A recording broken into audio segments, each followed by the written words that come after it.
यथार्थ मोक्ष।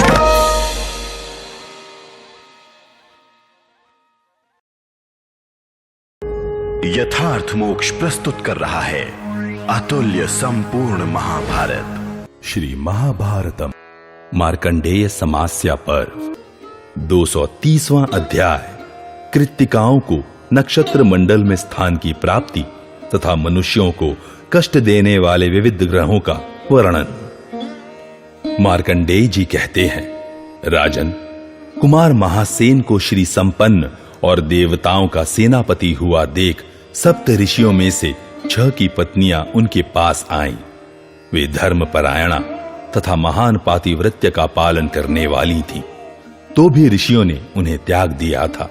अतः उन्होंने देवसेना के स्वामी भगवान स्कंद के पास शीघ्रता पूर्वक आकर कहा, बेटा, हमारे देवतुल्य पतियों ने अकारण रुष्ट होकर हमें त्याग दिया है, इसलिए पुण्य लोक से च्युत हो गई हैं।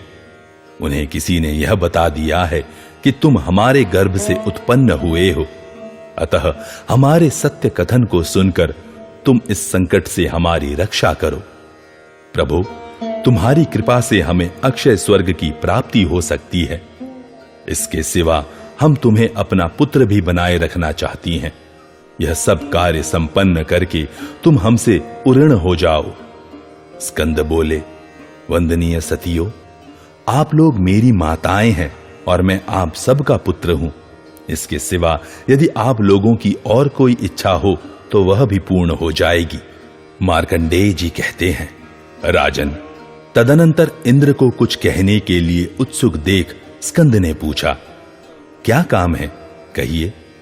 स्कंद के इस प्रकार आदेश देने पर इंद्र बोले, रोहिणी की छोटी बहन अभिजित देवी स्पर्धा के कारण ज्येष्ठता पाने की इच्छा से तपस्या करने के लिए वन में चली गई है। तुम्हारा कल्याण हो। आकाश से यह एक नक्षत्र च्युत हो गया है। इस प्रश्न को लेकर मैं किंकर्तव्य विमूढ़ हो गया हूं। स्कंद, तुम ब्रह्मा जी के साथ मिलकर इस उत्तम काल की पूर्ति के उपाय का विचार करो।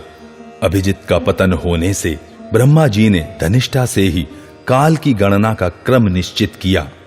इसके पूर्व रोहिणी को ही युगादि नक्षत्र माना जाता था। इस प्रकार नक्षत्र मास की दिन संख्या उन दिनों सम थी। इंद्र के ऐसा प्रस्ताव करने पर उनका आशय समझकर 6 कृत्तिकाएं अभिजित के स्थान की पूर्ति करने के लिए आकाश में चली गईं। वह अग्नि देवता संबंधी कृत्तिका नक्षत्र 7 सिरों की आकृति में प्रकाशित हो रहा है। गरुड़ जातीय विनता ने स्कंद से कहा, बेटा, तुम मेरे पिंडदाता पुत्र हो, मैं सदा तुम्हारे साथ रहना चाहती हूं। स्कंद ने कहा, एवमस्तु। मां, तुम्हें नमस्कार है।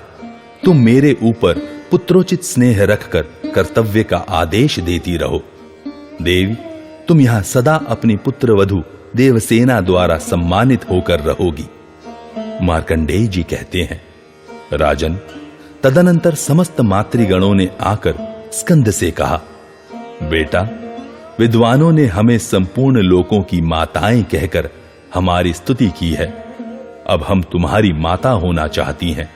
तुम मातृभाव से हमारा पूजन करो। स्कंद ने कहा, आप मेरी माताएं हैं, मैं आप लोगों का पुत्र हूं। मुझसे सिद्ध होने योग्य जो आपका अभीष्ट कार्य हो उसे बताइए। माताओं ने कहा, सुप्रसिद्ध लोक माताएं जो पहले से इस संपूर्ण जगत की माताओं के स्थान पर प्रतिष्ठित हों, उनके स्थान पर अब हमारा अधिकार हो जाए, उनका उस पर कोई अधिकार न रहे। सुरश्रेष्ठ, हम संपूर्ण जगत की पूजनीया हो। जो पहले मातृकाएं थीं, उनकी अब पूजा न हो। उन्होंने तुम्हारे लिए हम पर मिथ्या अपवाद लगाकर हमारे पतियों को कुपित करके हमारे संतान सुख को छीन लिया है। अतः तुम हमें संतान प्रदान करो। स्कंद बोले, माताओं, जिन प्रजाओं की उत्पत्ति का अवसर बीत गया, उन्हें आप लोग अब नहीं पा सकती। यदि दूसरी कोई प्रजा पाने की आपके मन में इच्छा हो तो कहिए, मैं उसे प्रदान करूंगा। माताओं ने कहा, यदि ऐसी बात है तो हमको इन लोक माताओं की संतानें सौंप दो, हम उन्हें खाना चाहती हैं। तुमसे पृथक जो उन संतानों के पिता आदि अभिभावक हैं, उन्हें भी हम खाना चाहती हैं। स्कंद बोले, देवियों, आप लोगों ने यह दुख की बात कही है, तो भी मैं आपको पहले की मातृकाओं की संतान को अर्पित कर देता हूं, परंतु आप लोग उन सब की रक्षा करें, इसी से आपका भला होगा। मैं आपको सादर नमस्कार करता हूं। माताओं ने कहा, स्कंद, जैसी तुम्हारी इच्छा है उसके अनुसार हम उन संतानों की रक्षा अवश्य करेंगी। शक्तिशाली कुमार, हमें दीर्घ काल तक तुम्हारे साथ रहने की इच्छा है। स्कंद बोले, संसार के मनुष्य जब तक 16 वर्ष के तरुण न हो जाएं, तब तक आप मानव प्रजा को पृथक पृथक उतने ही रूप धारण करके संताप दे सकती हैं। मैं आप लोगों को एक भयंकर एवं अविनाशी पुरुष प्रदान करूंगा, जो मेरा अभिन्न स्वरूप होगा। उसके साथ सम्मान पूर्वक रहकर आप लोग परम सुख की भागिनी होंगी। मार्कंडेय जी कहते हैं, राजन, तदनंतर स्कंद के शरीर से अग्नि के समान तेजस्वी तथा परम कांतिमान एक पुरुष प्रकट हुआ, जो समस्त मानव प्रजा को खा जाने की इच्छा रखता था। वह पैदा होते ही भूख से पीड़ित हो सहसा अचेत होकर पृथ्वी पर गिर पड़ा। फिर स्कंद की आज्ञा से वह भयंकर रूपधारी ग्रह हो गया। श्रेष्ठ द्विज, इस ग्रह को स्कंदापस्मार कहते हैं। इसी प्रकार अत्यंत रौद्र रूप धारण करने वाली विनता को शकुनी ग्रह बताया गया है। पूतना को राक्षसी बताया गया है, उसे पूतना ग्रह समझना चाहिए।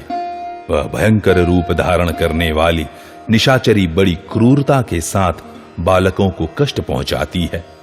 इसके सिवा भयानक आकार वाली एक पिशाची है, जिसे शीत पूतना कहते हैं। वह देखने में बड़ी डरावनी है। वह मानवी स्त्रियों का गर्भ हर ले जाती है। लोग अदिति देवी को रेवती कहते हैं। रेवती के ग्रह का नाम रैवत है। वह महाभयंकर महान ग्रह भी बालकों को बड़ा कष्ट देता है। दैत्यों की माता जो दिति है, उसे मुखमंडिका कहते हैं। वह छोटे बच्चों के मांस से अधिक प्रसन्न होती है। उसे पराजित करना अत्यंत कठिन है। कुरुनंदन, स्कंद के शरीर से उत्पन्न हुए जिन कुमार एवं कुमारियों का वर्णन किया गया है, वे सभी गर्भस्थ बालकों का भक्षण करने वाले महान ग्रह हैं। वे कुमार उन्हीं पत्नी स्वरूपा कुमारियों के पति कहे गए हैं। उनके कर्म बड़े भयंकर हैं। वे जन्म लेने के पहले ही बच्चों को पकड़ ले जाते हैं। राजन, विद्वान पुरुष जिसे गोमाता सुरभि कहते हैं, उसी पर आरूढ़ होकर शकुनी ग्रह विंता अन्य ग्रहों के साथ भूमंडल के बालकों का भक्षण करती हैं। नरेश्वर, कुत्तों की माता जो देव जातीय सरमा है, वह भी सदैव मानवीय स्त्रियों के गर्भस्थ बालकों का अपहरण करती रहती हैं। जो वृक्षों की माता है, वह करंज वृक्ष पर निवास किया करती हैं। वह वर देने वाली तथा सौम्य है और सदा समस्त प्राणियों पर कृपा करती हैं। इसीलिए पुत्रार्थी मनुष्य करंज वृक्ष पर रहने वाली उस देवी को नमस्कार करते हैं। ये तथा दूसरे 18 ग्रह मांस और मधु के प्रेमी हैं और 10 रात तक सूतिका गृह में निरंतर टिके रहते हैं। कद्रु सूक्ष्म शरीर धारण करके गर्भिणी स्त्री के शरीर के भीतर प्रवेश कर जाती हैं और वहां उस गर्भ को खा जाती हैं। इससे वह गर्भिणी स्त्री सर्प पैदा करती हैं। जो गंधर्वों की माता है, वह गर्भिणी स्त्री के गर्भ को लेकर चल देती है, जिससे उस मानव स्त्री का गर्भ विलीन हुआ देखा जाता है। जो अप्सराओं की माता है, वह भी गर्भ को पकड़ लेती है, जिससे बुद्धिमान मनुष्य कहते हैं कि अमुक स्त्री का गर्भ नष्ट हो गया है। लाल सागर की कन्या का नाम लोहितायिनी है, जिसे स्कंद की धाय बताया गया है। उसकी कदम्ब वृक्षों में पूजा की जाती है। जैसे पुरुषों में भगवान रुद्र श्रेष्ठ हैं, उसी प्रकार स्त्रियों में आर्या उत्तम मानी गई हैं। आर्या कुमार कार्तिकेय की जननी है। लोग अपने अभीष्ट की सिद्धि के लिए उनका इन ग्रहों से पृथक पूजन करते हैं। इस प्रकार मैंने ये कुमार संबंधी महान ग्रह बताए हैं। जब तक 16 वर्ष की अवस्था न हो जाए तब तक ये बालकों का अमंगल करने वाले होते हैं। जो मातृगण और पुरुष ग्रह बताए गए हैं, इन सब को समस्त देहधारी मनुष्य सदा स्कंद ग्रह नाम से जानते हैं। स्नान, धूप, अंजन, बलिकर्म, उपहार, अर्पण तथा स्कंद देव की विशेष पूजा करके इन स्कंद ग्रहों की शांति करनी चाहिए। राजेंद्र, इस प्रकार पूजित तथा विधिवत पूजन द्वारा अभिवंदित होने पर वे सभी ग्रह मनुष्यों का मंगल करते हैं और उन्हें आयु तथा बल देते हैं। अब मैं भगवान महेश्वर को नमस्कार करके उन ग्रहों का परिचय दूंगा जो 16 वर्ष की अवस्था के बाद मनुष्यों के लिए अनिष्ट कारक होते हैं। जो मनुष्य जागते या सोते में देवताओं को देखता और तुरंत पागल हो जाता है, उस कष्ट देने वाले ग्रह को देवग्रह कहते हैं। जो मनुष्य बैठे बैठे या सोते समय पितरों को देखता और शीघ्र पागल हो जाता है, उस बाधा देने वाले ग्रह को पितृग्रह जानना चाहिए। जो सिद्ध पुरुषों का अनादर करता है और क्रोध में आकर वे सिद्ध पुरुष जिसे शाप दे देते हैं, जिसके कारण वह तुरंत पागल हो जाता है, उसे सिद्ध ग्रह की बाधा प्राप्त हुई है, ऐसा समझना चाहिए। जो विभिन्न सुगंधों को सूंघता तथा रसों का आस्वादन करता है एवं तत्काल ही उन्मत्त हो उठता है, उस पर प्रभाव डालने वाले ग्रह को राक्षस ग्रह जानना चाहिए। भूतल पर जिस मनुष्य में दिव्य गंधर्वों का आवेश होता है, वह भी शीघ्र ही उन्मादग्रस्त हो जाता है। इसे गांधर्व ग्रह की ही बाधा समझनी चाहिए। जिस पुरुष पर सदा पिशाच चढ़े रहते हैं, वह भी शीघ्र पागल हो जाता है, अतः वह पिशाच ग्रह की ही बाधा है। बाल क्रम से जिस पुरुषों में यक्षों का आवेश होता है, उसे भी पागल होते देर नहीं लगती। इसे यक्ष ग्रह की बाधा समझनी चाहिए। जिस देहधारी मनुष्य का चित्त वात, पित्त और कफ नामक दोषों के कुपित होने से अपनी संज्ञा खो बैठता है, वह शीघ्र ही विक्षिप्त हो जाता है। उसकी वैद्यक शास्त्र के अनुसार चिकित्सा करानी चाहिए। जो घबराहट, भय तथा घोर वस्तुओं के दर्शन से ही तत्काल पागल हो जाता है, उनके अच्छे होने का उपाय केवल उसे सांत्वना देना है। कोई ग्रह क्रीड़ा विनोद की, कोई भोजन की और कोई कामोपभोग की इच्छा रखता है। इस प्रकार ग्रहों की प्रकृति 3 प्रकार की है। जब तक 70 वर्ष की अवस्था पूरी होती है, तब तक ये ग्रह मनुष्यों को सताते हैं। उसके बाद तो सभी देहधारियों को ज्वर आदि रोग ही ग्रहों के समान सताने लगते हैं। जिसने अपनी इंद्रियों को सब ओर से समेट लिया है, जो जितेंद्रिय, पवित्र, नित्य आलस्य रहित, आस्तिक तथा श्रद्धालु है, उस पुरुष को ग्रह कभी नहीं छेड़ते हैं, उसे दूर से ही त्याग देते हैं। राजन, इस प्रकार मैंने मनुष्यों को जो ग्रहों की बाधा प्राप्त होती है, उसका संक्षेप से वर्णन किया है। जो भगवान महेश्वर के भक्त हैं, उन मनुष्यों को भी ये ग्रह नहीं छूते हैं। इस प्रकार श्री महाभारत वन पर्व के अंतर्गत मार्कंडेय समास्या पर्व में आंगिरसोपाख्यान के प्रसंग में मनुष्यों को कष्ट देने वाले ग्रहों के वर्णन से संबंध रखने वाला 230वां अध्याय पूरा हुआ। 231वां अध्याय स्कंद द्वारा स्वाहा देवी का सत्कार, रुद्रदेव के साथ स्कंद और देवताओं की भद्रवट यात्रा, देवासुर संग्राम, महिषासुर वध तथा स्कंद की प्रशंसा। मार्कंडेय जी कहते हैं, युधिष्ठिर, जब स्कंद ने इस प्रकार मातृगणों का यह प्रिय मनोरथ पूर्ण किया, तब स्वाहा ने आकर उनसे कहा, तुम मेरे औरस पुत्र हो, अतः मैं चाहती हूं कि तुम मुझे परम दुर्लभ प्रीति प्रदान करो। तब स्कंद ने पूछा, मां, तुम कैसी प्रीति पाने की अभिलाषा रखती हो? स्वाहा बोली, महाबाहो, मैं प्रजापति दक्ष की प्रिय पुत्री हूं। मेरा नाम स्वाहा है। मैं बचपन से ही सदा अग्निदेव के प्रति अनुराग रखती आई हूं। पुत्र, परंतु अग्निदेव को इस बात का अच्छी तरह पता नहीं है कि मैं उन्हें चाहती हूं।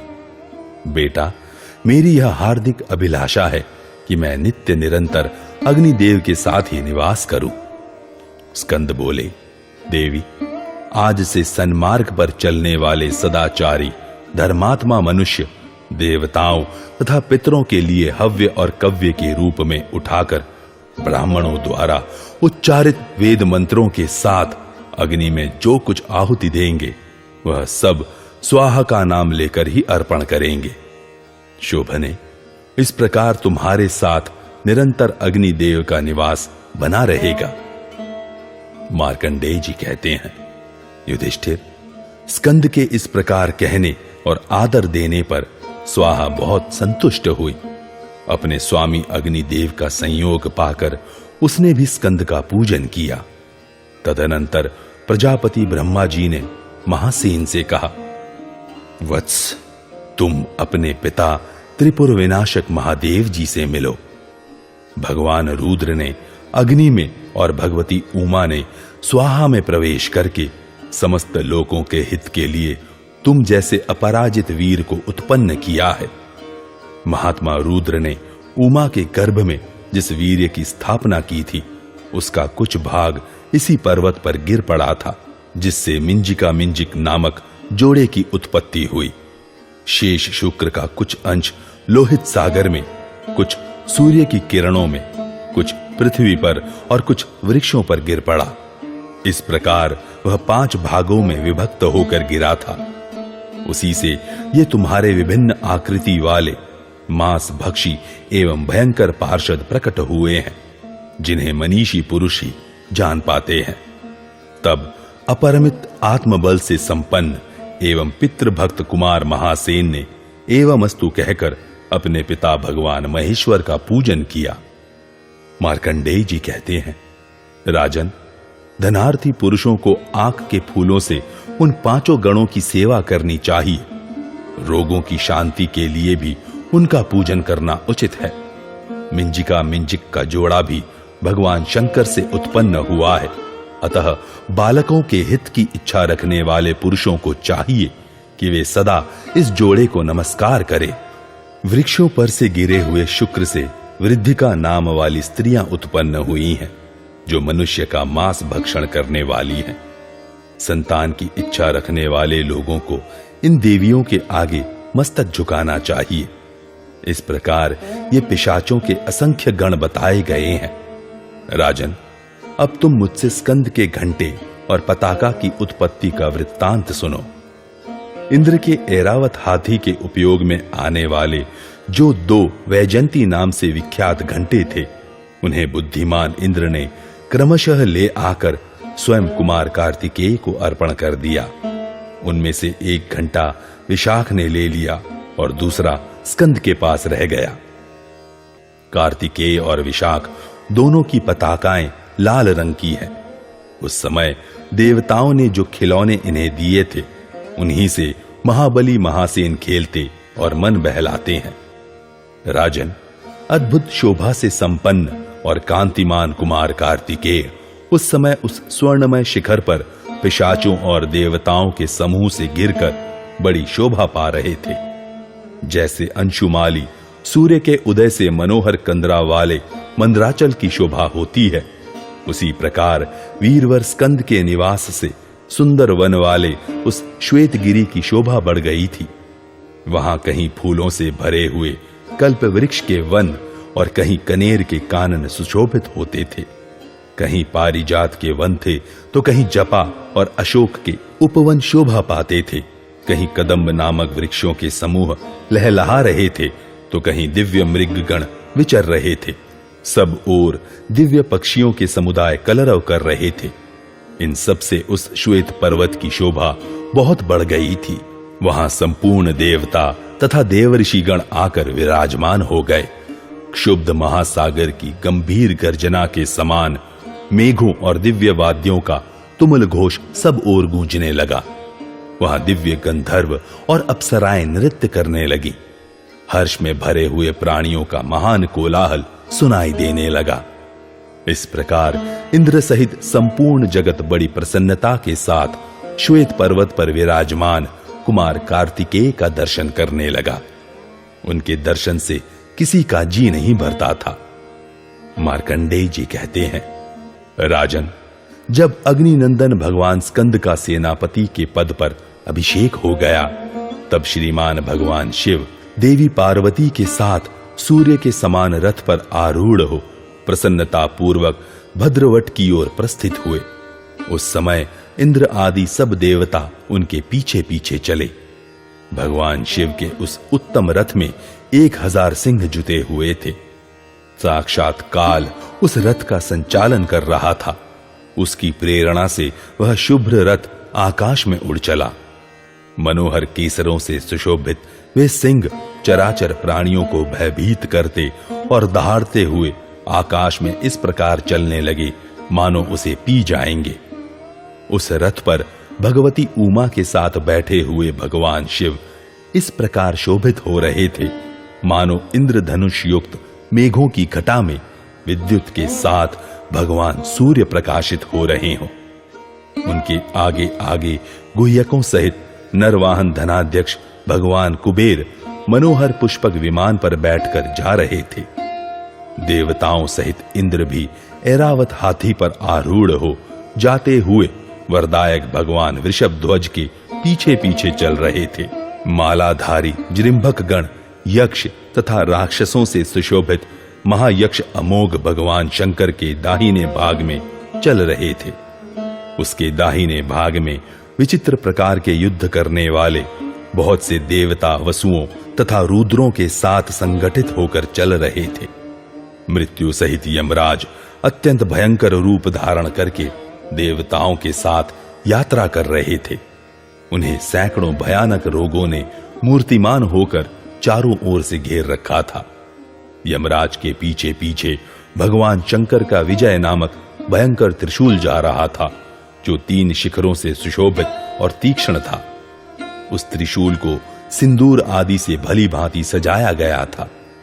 जल के स्वामी भगवान वरुण हाथ में भयंकर पाश लिए उस त्रिशूल को सब ओर से घेर कर धीरे धीरे चल रहे थे। उनके साथ नाना प्रकार की आकृति वाले जल जंतु भी थे। विजय के पीछे भगवान रुद्र का पट्टिश नामक शस्त्र जा रहा था, जिसे गदा, मुसल और शक्ति आदि उत्तम आयुधों ने घेर रखा था। राजन, पट्टिश के पीछे भगवान रुद्र का अत्यंत प्रभापूर्ण छत्र जा रहा था और उसके पीछे महर्षियों द्वारा सेवित कमंडलू यात्रा कर रहा था। कमंडलू के दाहिने भाग में जाते हुए तेजस्वी दंड की बड़ी शोभा हो रही थी। उसके साथ भृगु और अंगिरा आदि महर्षि थे और देवता भी बार बार उसका पूजन करते थे। इन सब के पीछे उज्जवल रथ पर आरूढ़ हो रुद्रदेव यात्रा करते थे, जो अपने तेज से संपूर्ण देवताओं का हर्ष बढ़ा रहे थे। रुद्रदेव के पीछे ऋषि, देवता, गंधर्व, नाग, नदियां, गहरे जलाशय, समुद्र, अप्सराएं, नक्षत्र, ग्रह तथा देवकुमार चल रहे थे।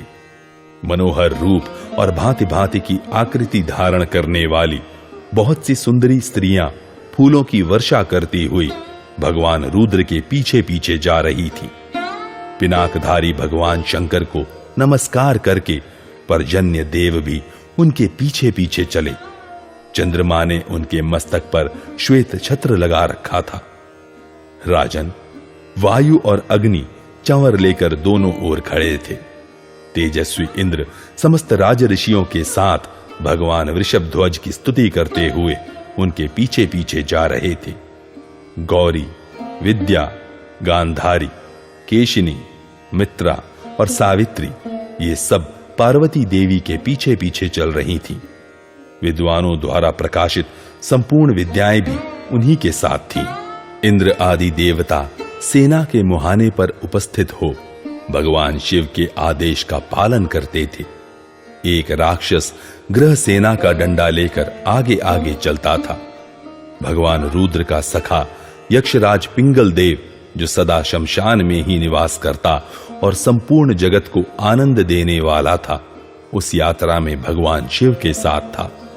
इन सब के साथ महादेव जी सुखपूर्वक भद्रवट की यात्रा कर रहे थे। वे कभी सेना के आगे रहते और कभी पीछे, उनकी कोई निश्चित गति नहीं थी। मरण धर्मा मनुष्य इस संसार में सत्कर्मों द्वारा रुद्रदेव की ही पूजा करते हैं। इन्हीं को शिव, ईश, रुद्र और पितामह कहते हैं। लोग नाना प्रकार के भावों से भगवान महेश्वर की पूजा करते हैं। इसी प्रकार ब्राह्मण हितैषी देव सेनापति कृत्तिकानंदन स्कंद भी देवताओं की सेना से घिरे हुए देवेश्वर भगवान शिव के पीछे पीछे जा रहे थे।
यथार्थ मोक्ष।